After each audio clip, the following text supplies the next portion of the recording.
Então a cotação do Banco do Brasil segue em queda livre nos últimos meses, já foram mais de 17% de queda nos últimos 6. E aí os grandes bancos começam a enxergar o pior resultado da década para a rentabilidade da empresa. Será que chegou a hora de vender Banco do Brasil? Será que ele vai chegar a 19, 18, 17 reais nos próximos meses? O que é que a gente está fazendo aqui no Clube do Valor? É isso que eu quero te mostrar no vídeo de hoje. Boa, vamos lá, já não é segredo para ninguém que os resultados do Banco do Brasil deram uma piorada muito forte no começo desse ano. Foi isso que fez a cotação cair, como a gente mostrou na introdução. E as razões para a queda foram 3 principais. A primeira delas foi a inadimplência do setor agro, que bateu mais de 4%, se a gente for olhar para o resultado de 30 dias, como mostra essa imagem que está na tela. Além disso, uma nova regulação chamada 4966, lançada pelo CMN, atrapalhou demais, causando um buraco, entre aspas, de R$ 1 bilhão no resultado do Banco do Brasil. E aí, para aumentar ainda mais o impacto, a gente tá vendo a Selic num patamar muito alto, um dos mais altos dos últimos 20 anos. E por incrível que pareça, isso está custando muito dinheiro para o banco, uma vez que os custos do banco estão atrelados à Selic, ou seja, subiram. E na outra ponta, boa parte da receita do banco está atrelada a empréstimos que eles fizeram alguns anos atrás numa taxa pré-fixada. Ou seja, o resumo da ópera, ele tem uma parte da receita que paga menos juros e boa parte dos custos atrelados à Selic pagando mais alto nesse momento. Esse descasamento atrapalhou a receita. E aí é justamente por causa disso que as narrativas pioraram. Recentemente, a cotação do Banco do Brasil chegou no menor patamar desde 2023, que a gente não via um preço desse. E aí é aqui que tem grandes bancos, como o Goldman Sachs, que está comentando ali que o Banco do Brasil vai ter a pior rentabilidade medida pelo ROI em quase uma década no segundo TRI de 2025. E boa parte disso, segundo o posicionamento do banco ali, seria por uma expansão ainda para acontecer na inadimplência do setor agro, como a gente vem falando. E a gente comentou isso aqui no canal, uma das possibilidades para os próximos meses no Banco do Brasil é realmente o setor agro continuar tendo margens pressionadas, não pagando o que devem para o Banco do Brasil e o resultado do banco continuar vindo ruim. E aí, se essa projeção se concretizar, o Banco do Brasil deve ter o menor retorno ROI, retorno sobre patrimônio líquido, dos últimos 9 anos. E a expectativa é que esse ROI caia para cerca de 11%, o que já é bem distante do que foi registrado no primeiro TRI de mais de 16 e menor ainda do que os 21 que a gente viu em 2024. E aí, se a gente vai olhar para a trajetória do ROI de forma histórica aqui no Banco do Brasil, a gente já vê ele batendo menos de 12% nesse momento. E essa métrica aqui é uma das mais faladas no Banco do Brasil. Para deixar todo mundo na mesma página, o ROI significa Return on Equity, que basicamente mede o lucro líquido de uma empresa comparado com o patrimônio líquido daquela empresa. Em uma interpretação mais simplista do mercado financeiro, basicamente é a rentabilidade do capital dos sócios. Quanto que você tem de retorno por investir naquela empresa. E essa daqui é uma das medidas mais importantes na hora de você comparar banco contra banco. Nesse momento a gente já vê o Banco Itaú, por exemplo, e até o BTG Pactual passando o ROI do Banco do Brasil em cerca de 20, enquanto que o Bradesco tá ali no mesmo patamar e o Santander chegando em 16. E aí vamos fazer uma analogia para você entender como é que isso aqui é tão importante. Imagina agora que você tem dois grandes amigos, os dois viraram empreendedores. Cada um deles abriu uma padaria, uma em cada canto da sua cidade. E aí, depois de um ano que o negócio realmente começou a rodar para cada um deles, vocês saíram, os três, numa sexta-feira à noite para tomar uma cerveja. E aí, conversa vai, conversa vem. Um dos seus amigos falou que tá lucrando 100 mil reais por ano com a padaria dele. E aí, por coincidência, o outro amigo falou que, eita, eu também. O meu lucro foi de exatamente 100 mil reais no último ano. Ou seja, o lucro das duas padarias foi igual. Só que a história não para por aí. Enquanto o empreendedor da primeira padaria precisou de 500 mil reais em investimentos para abrir a padaria, para contratar funcionário, para comprar equipamento, para alugar o ponto dele. E com isso, ter 100 mil reais de lucro, o segundo empreendedor, dono da outra padaria, precisou de 1 milhão de reais para abrir o negócio dele. O dobro do que o primeiro cara. Ora, existe uma diferença gigantesca entre esses dois investidores.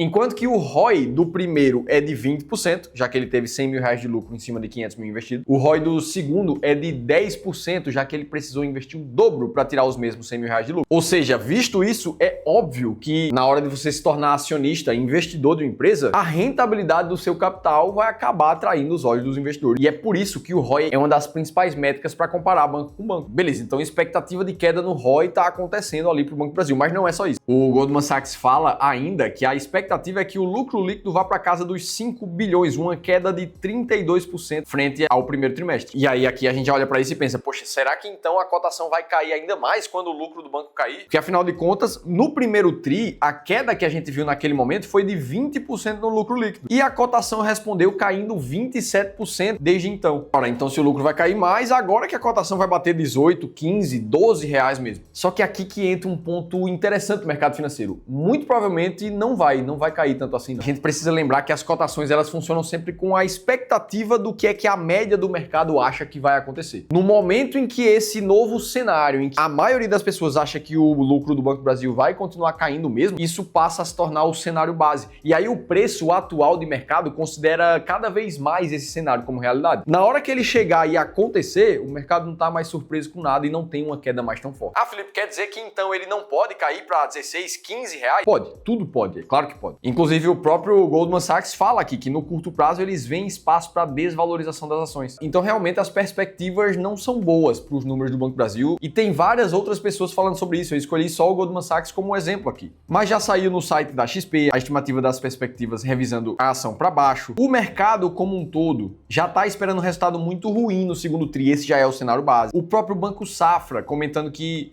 espera uma queda de 51% no lucro do segundo trimestre. E aí eu pergunto para vocês aqui que estão assistindo esse vídeo, vocês estão mais pessimistas ou mais otimistas com o que vem pela frente para o Banco do Brasil? Porque algum de vocês aqui no nosso YouTube acha que é hora de esperar mesmo, não é hora de comprar pesado não. Como é o caso do Vanderlei. O momento não é de vender, mas ficar em espera após os dividendos. Se cair mais e chegar aos 19, aí compra. Ou o Antônio aqui, não sei por que comprar Banco do Brasil se tem Itaú ou Bradesco numa situação bem melhor. Já tem várias outras pessoas enxergando compra aqui. Como o Blind Spot falou, tô tão feliz em poder comprar mais barato, parece um sonho. Ou o Josimar que disse, eu estava esperando esse momento para comprar mais Banco do Brasil. Dito tudo isso, eu quero te mostrar a partir de agora por que a nossa estratégia de dividendos aqui do Clube do Valor continua enxergando compra pesado para o Banco do Brasil. E eu já te adianto, não é porque a gente acha ela uma ótima empresa, muito menos porque a gente estava esperando cair para comprar mais. Existem razões muito claras para essa tomada de decisão. Afinal de contas, depois de quase uma década atendendo clientes de patrimônio mais alto aqui no Brasil, a gente entendeu que a melhor forma de alcançar a liberdade financeira é investindo de forma 100% racional. E sinceramente, se a gente parar para pensar, daqui até a sua liberdade financeira, a tua aposentadoria, várias coisas vão acontecer com a economia, com o Banco do Brasil, ele vai para cima, vai para baixo, vai ter crise, vai ter momento de subida. A única coisa que se mantém é a tua estratégia, como é que você se comporta frente ao mercado em cada um desses momentos. Quanto mais racional você for, melhor. E é exatamente isso que embasa a nossa filosofia de investimentos aqui no Clube do Valor. É assim que a gente ajuda a investir mais de 4 bilhões de reais de todos os nossos clientes de consultoria e gestão. Então, se você tem mais de 250 mil reais em investimentos e quer essa tranquilidade de conseguir dormir bem à noite, sabendo que você está tomando a decisão correta para os seus investimentos, sem emocional, sem cair em narrativas nem em notícias sensacionalistas. Nesse caso, eu te convido para apontar o teu celular para o QR Code que vai aparecer aqui na tela e mandar uma mensagem direto para um dos nossos planejadores financeiros aqui do Clube do Valor. A única coisa que você precisa fazer é digitar a palavra planejamento financeiro. E nessa conversa a gente vai te mostrar exatamente como é que a gente pode te ajudar a investir cada vez melhor, com base em estratégias que já funcionam há muitas décadas. Tem um link aqui embaixo para você mandar uma mensagem no nosso WhatsApp também. Boa, beleza. Agora eu preciso te mostrar por que a gente tá olhando pro Banco do Brasil com carinho quando pensa em dividendos. E para te responder isso, eu preciso te mostrar o que a gente olha numa ação de dividendos. Essa ação ela precisa respeitar alguns critérios claros e perceba, todos eles racionais, matemáticos, não tem como ser mais ou menos. Ou ela é ou ela não é. Ah, Felipe, então tu prefere olhar para esses critérios quando olha para ações de dividendos? Porque eu não vi o ROI ali, por exemplo, que a gente falou. E na verdade não é que a gente prefira, é que a gente testou incansavelmente todas as variações que você pode imaginar e filtros específicos para ações de dividendos aqui no Brasil. E esse conjunto de critérios aqui que forma a estratégia máquina de dividendos foi o que teve melhor performance entre todos. Quando a gente compara ele com o índice Bovespa, nos últimos 13 anos a gente vê uma rentabilidade de 3 vezes mais o que o índice Bovespa entregou. Beleza, então vamos pegar esses critérios e olhar para o Banco do Brasil agora. A liquidez média diária das ações está em mais de 500 milhões, é muito acima de 3, então esse critério está resolvido. Já o lucro do primeiro trimestre, que é o último que a gente tem resultados, foi de 7 bilhões de reais, apesar de ter sido menor do que o ano passado, ainda assim foi positivo. Quando a gente olha para o lucro líquido fechado dos últimos anos, a gente vê uma trajetória ascendente nos últimos 3 anos aqui do Banco do Brasil. 2024 foi lucro líquido recorde para a empresa, esse gráfico não está correto. E é claro, o Banco do Brasil está com uma média muito alta de dividend yield nos últimos 3 anos, colocando ela facilmente entre as 10 maiores pagadoras de dividendos da Bolsa. E muito provavelmente ela vai permanecer na estratégia nos próximos meses. E novamente, não é porque a gente gosta da empresa, porque a gente prefere que ela fique na estratégia. No momento em que ela não respeitar mais os critérios de uma estratégia racional como essa, ela vai simplesmente sair. Só que pensa comigo, o que é que faria uma estratégia como essa não investir mais no Banco do Brasil? Ora, ela precisaria dar um prejuízo no próximo próximo trimestre, o que sinceramente é muito improvável, uma vez que o último prejuízo que o Banco do Brasil teve foi em 1996. Outra possibilidade seria ela quebrar a sequência de lucros crescentes nos últimos 3 anos. Se ela fechar 2025 com um lucro menor do que 2024, por exemplo, que pode acontecer, nesse cenário, o Banco do Brasil sairia. Mas esse critério só pode acontecer no ano que vem. Um outro cenário seria o dividendo distribuído pelo Banco do Brasil cair demais nos próximos meses, a ponto do dividend yield médio dele baixar muito. O que, sinceramente, também não é tão provável assim. Afinal de contas, a métrica do dividend yield ela é calculada pelo provento por ação,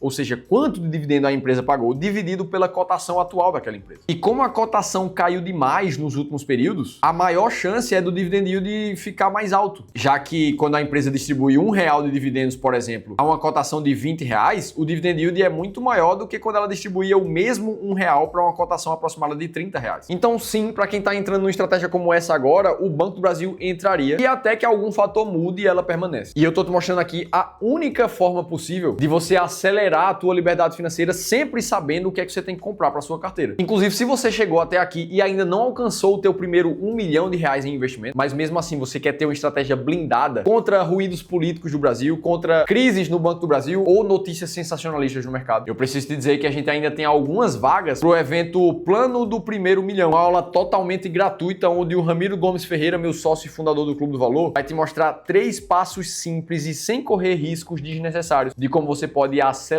a conquista do teu primeiro R$1 milhão. Para você participar é só clicar no link que vai estar aqui na descrição do vídeo. Dito tudo isso, eu te mostrei o que é que está acontecendo com o Banco do Brasil, o que é que a gente está enxergando dele. Agora me conta aqui embaixo nos comentários o que é que você achou desse conteúdo. Teve alguma coisa aqui nova que fez sentido para você? Eu quero saber, quero ouvir vocês. E para que você continue assistindo os vídeos aqui do canal, eu vou deixar um outro aqui bem similar a esse. E eu vou estar te esperando no próximo vídeo.